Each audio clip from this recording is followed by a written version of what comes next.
Well, hello, hello, hello, everyone. Thank you for joining us for Project 365. This is day 6, and today we are in another phase of sharing hope, encouragement, and inspiration. I am Portia Wheatley. I am the founder of Trophy of Life, a nonprofit organization with a vision that we are the action of hope and encouragement. And I just want to, of course, before we go forward or move forward, let's say hello to my co-host, Takira Swine. Hey guys. It's great. It's a great pleasure today to have my friend to share with you today. Today's topic is talking about self-care and mental health. This is something that is definitely needed last year, this year, every day of our lives, self-care and how it can affect mental health. We want you to take care of yourself, but she's going to give us a little bit more information on her experience, as well as leaving some bullet points for us and some great information. Marie Mouzon, you've got the floor. Good afternoon, ladies. Good afternoon. I'm so privileged to be on this call with my BFF. Hey. Hey, girl, and my baby, Takira Swan. Okay. And I wanted to just talk a little bit today about mental health. I want to first say that I'm thankful that I'm alive. I'm really thankful that I'm alive. I'm well. I have the activity of my limbs. That's just not rhetoric. It's real. It's something that I really don't take for granted. And my heart is strong and my mind is fixed on God. So I just have to preface it that way, because I know I'm not sitting here or standing here on my own strength, So my thought today is on self-care. And I wrote it down because I didn't want to miss anything. And also on mental health, because I went to school for psychology and counseling. And I studied many theorists, and I'm gonna talk about that a little bit later. But it's important for us to understand what if not self-care is not handled properly, how that can just trickle right into a mental health situation. So let's see where I am now. Okay, I wanted to talk about, I'm gonna start right here. Self-care is so important, because if you don't take care of you, who's gonna take care of you? If you don't take care of you. So for self-care is different for everybody. People do different things to kind of wind down and kind of keep their mind on, focused and not scattered all over the place, because what we have experienced heretofore causes our minds to be scattered all over the place. Mm-hmm. So I personally, for me, I want to back up a little bit and say, I really had a point in my life where I struggled with mental health. I just didn't know where I was coming or going. And back in the day, we used to say, I thank God for being in my right mind. And I realized that just wasn't something to say. It's not something that, we said it so much, but it really actually became alive for me, because I remember when I wasn't in my right mind. And I remember when all I wanted to do was die. All I wanted to do was let it be over. And I would walk every day and say those words, God, I'm ready for it to be over. Mm-hmm. And I had such a severe hatred in my heart about things that had happened in my life that caused so much trauma, that and I wasn't crazy enough to say, Lord, okay, you can take me, but I actually said, but I don't want to go to hell. So please help me forgive the people and the things that happened to me. Please help me to forgive. Yes. So that I don't, I just needed some peace in my head. I needed to be able to make it. And one day, I'm gonna tell you how I realized how God was helping me. And I really didn't even know God the way I know him today, but I knew he was helping me because I got to my house. And when I got to my house, I realized I was at my house. All those other days, I couldn't I wound up at my house and didn't even realize how I got to my house. So that this particular day when I realized that the Lord was helping me, I was there and I made it, and I knew I made it. So it's important that we do the self-care piece. It's important for me. I love reading. I absolutely love to read, and I don't just read the Bible. I read. I have so many different aspects of what entertains my mind, and I think walking is a definite piece for me now. But now, this is a little funny piece. I don't have eyebrows. Well, I really like eyebrows, so I love putting on eyebrows and lipstick.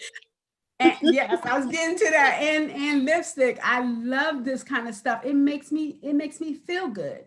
I don't do it for my husband. I don't do it for anybody else's approval. I'm not that kind of girl. I don't care what anybody else has to say. I really do it for me, and it makes me feel good. So I love getting my nails done. I love, I love taking moments where I am quiet and I can hear God. Important to me. So self-care, like looking nice, and I like, even when I'm working from home, but I don't ever come downstairs to my office without being completely dressed. I'm not coming downstairs with pajamas on, and I haven't brushed my teeth and taking my shower. Those things are important. They make me feel good. So I think sometimes we got to kind of say, what makes you feel good? Right. What makes you feel good?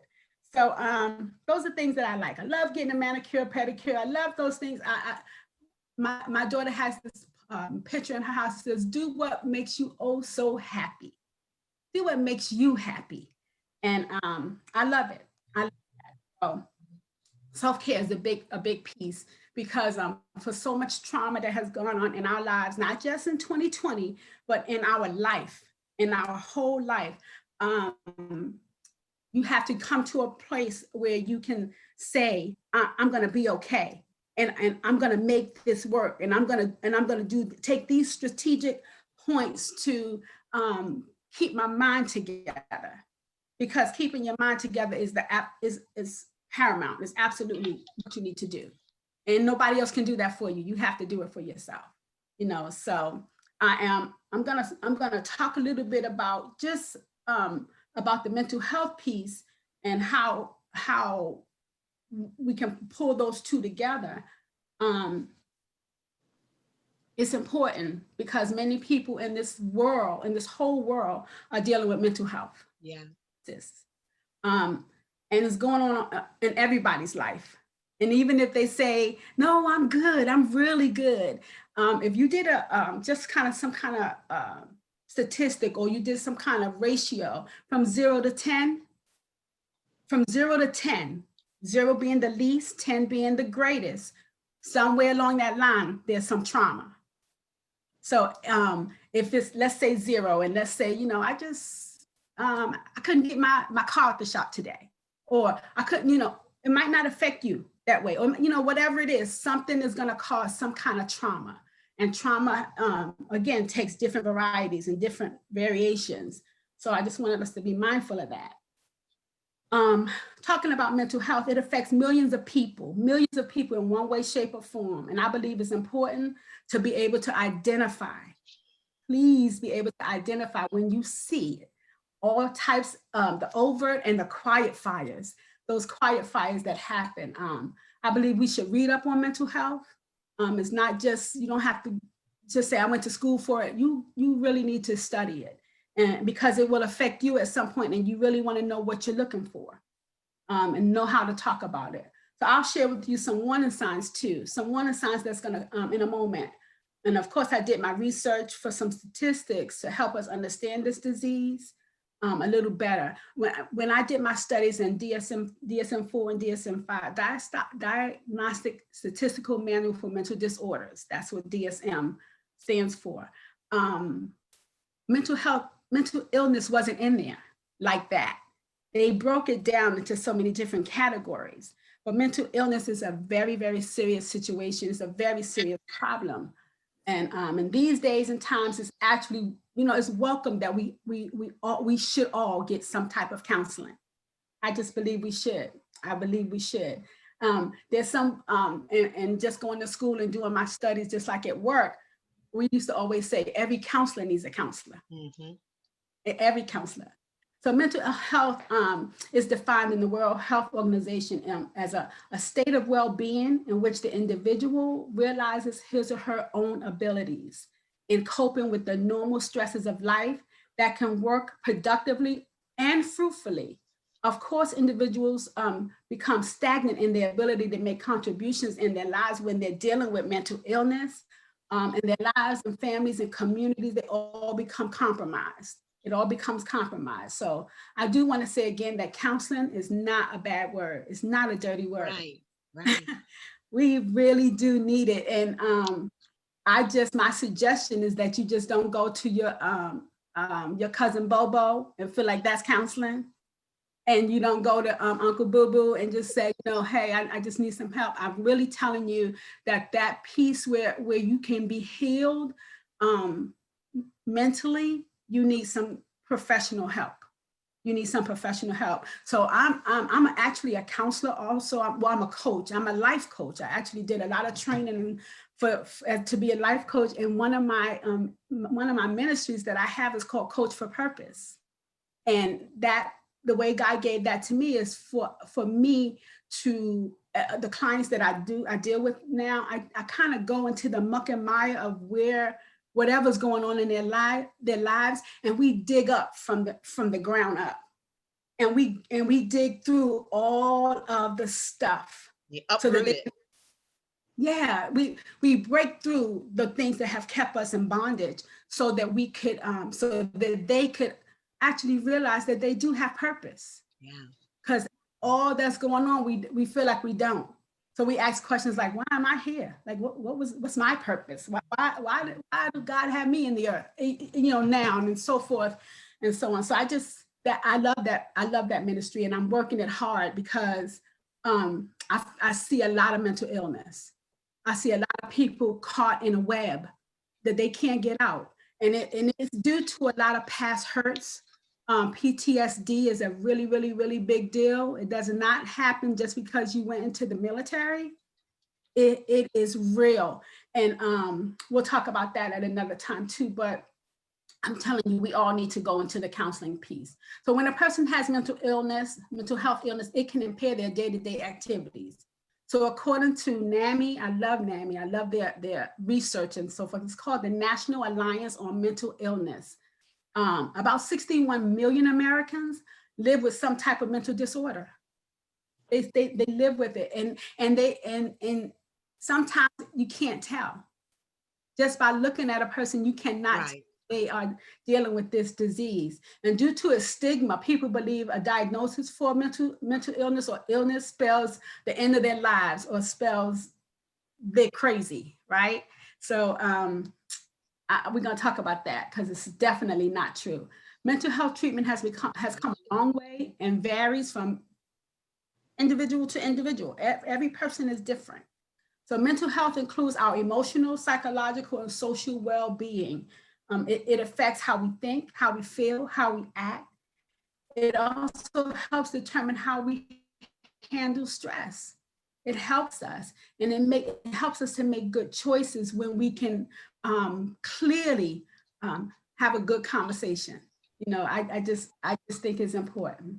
So over the course of my life or your life, if you experience mental health problems, your thinking, your mood, your behavior, it could be affected. Many factors contribute to mental health problems, including maybe they don't want to believe it, but by our biological factors, like your mother might have been a little bit challenged and dealing with this, such as your genes, your brain chemistry, life experiences such as traumas or abuse, family history of mental illness, and the list goes on. We can't take it for granted.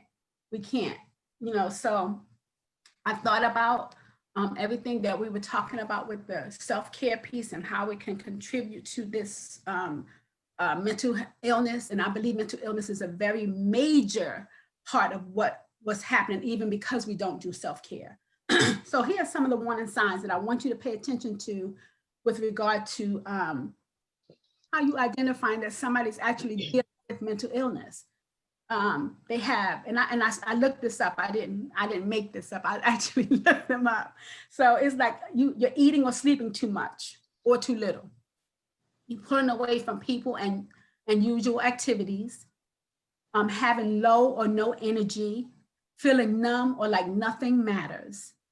Having unexplained aches and pains, feeling helpless or hopeless, smoking, drinking, or using drugs more than usual. And I'm gonna stop there just so you could know that even though I don't just counsel people who are saved, I deal with every gamut of individuals, and I love it. I love it. I actually do. So when I said the part about the smoking, drinking, or using drugs, I had to kind of give it a disclaimer, but just so you can know that we all need help. We all absolutely. Yeah. So feeling unusually confused, forgetful, on edge, angry, upset, worried, or scared. And when something is going on and you just don't know the end of it or what's happening to the next moment, you can really be in a place of fear. You can really be in a place of fear, and fear can stifle you. Yelling or fighting with friends, experiencing severe mood swings that cause problems, having persistent thoughts and memories that you just can't get out of your head, thinking a whole lot about suicidal thoughts, hearing voices or believing things that are not true, thinking of harming yourself or others, inability to perform daily tasks like taking care of your children, even taking a bath, even something that we do, taking a bath or a shower. So what I don't want us to do, for me and my thoughts, is just to over spiritualize it.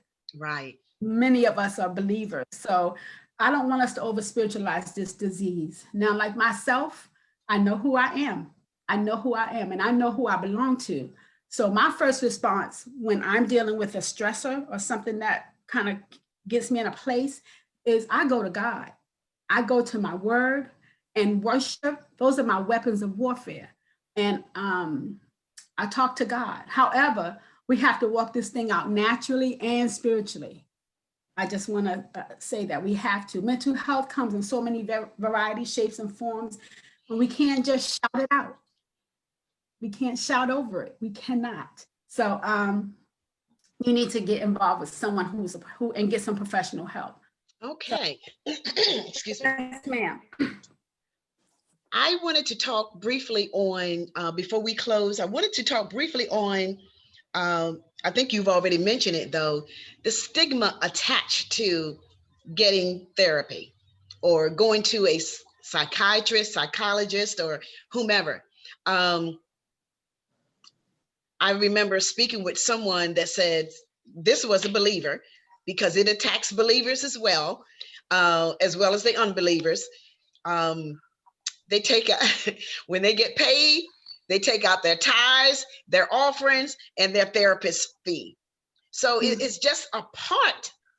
It's a part of you, and it's just where you go and talk it out to someone that you trust. And we can't trust everyone that, and definitely those people that you call boo-boo and baby and whoever else. But let's get someone that is able to give us professional help. That is really my concern, that we get professional help. And though we are a faith-based nonprofit organization, there are some things that we definitely have to take to the professionals to give us advice and to talk to us and all of that. But I just encourage people, if you feel that you have a need to see a therapist, don't feel ashamed. Do not feel ashamed because you have to go and speak with someone beyond your husband, beyond your wife, beyond your pastor, beyond. I think when it's unfortunate that we don't trust people enough. that I feel like I can't come to you and I can't share with you, even just as a friend, maybe you can direct me.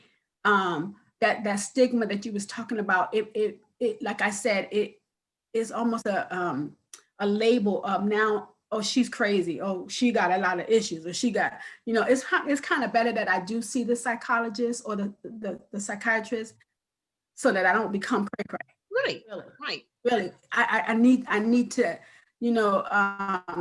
and the very people who would make judgment or pass judgment are the very ones who probably need that help even more. Yes.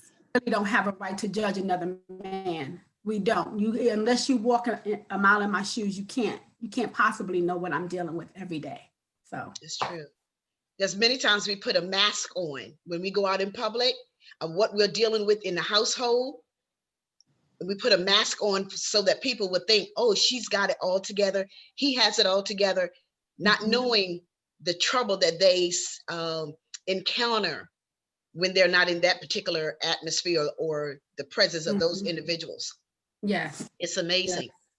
There's so many things going on behind closed doors we don't know. And you really can only deal with yourself. You really can only deal with your issues and your situation and not somebody else's. I can't possibly say, I don't know what could Takira think what's going. I really need you to mind your business. I really need you to mind your business and deal with your own issues. And if you're doing okay today, praise God. Yeah. Because today was a good day, but tomorrow's coming. So I'm just saying. We want to make sure that it is not generational. If our generation don't get it together and don't see who we need to see, don't see the professionals that we need to see, we may pass it down to the next generation. And we don't want that. We don't want that. Kira, do you have some input? Well, Yes. Sorry, Kira, it's already been passed down. Yeah. Generation to generation. That's what I'm saying. If we can do something now to stop it. Yes. Yes. I always have something to say, even when I'm quiet. I love it. Sometimes I don't say something, but it's always there. But I definitely agree with everything you guys have said today. And I just want to say another way, because I actually go see a therapist or a counselor, and I have been for quite some time. And even if it's not consistent, it's always good to have what I like to call check-ins. And you have to look at like a therapist or a counselor is just somebody who has been specifically trained to listen to you and help you be the best you that you can be. That's all it is. And by law, they can't tell your business. So, so they're not going to go and spread your business all around town. Right. Seriously. And you have to think of it that way. Even if you think, oh, well, you know what, I'm fine and I'm not going through anything. A lot of the ways that we deal with issues or how our mannerisms are always have something to do. I like to call like the Iyanla moments. She says, oh, let's go back to your childhood, and she gives you a bosom hug. It's always about something that has happened to you and how you have coped with that. And all a counselor or a therapist is doing is helping you to cope with life. And life happens to everyone. It doesn't matter who you are, your status, your class, how much money you have. Life is going to happen. And like you said, today may be a good day, but tomorrow may be bad. It's just always good, especially during this time, to take advantage of those resources that are out there, just to talk to someone. And and also, guys, talking about self-care, don't be so hard on yourself. Like, I'm a person who's extremely hard on myself, and I didn't realize that until I was actually, this was like years ago, and I was talking to a counselor, and they're like, do you know you're really hard on yourself?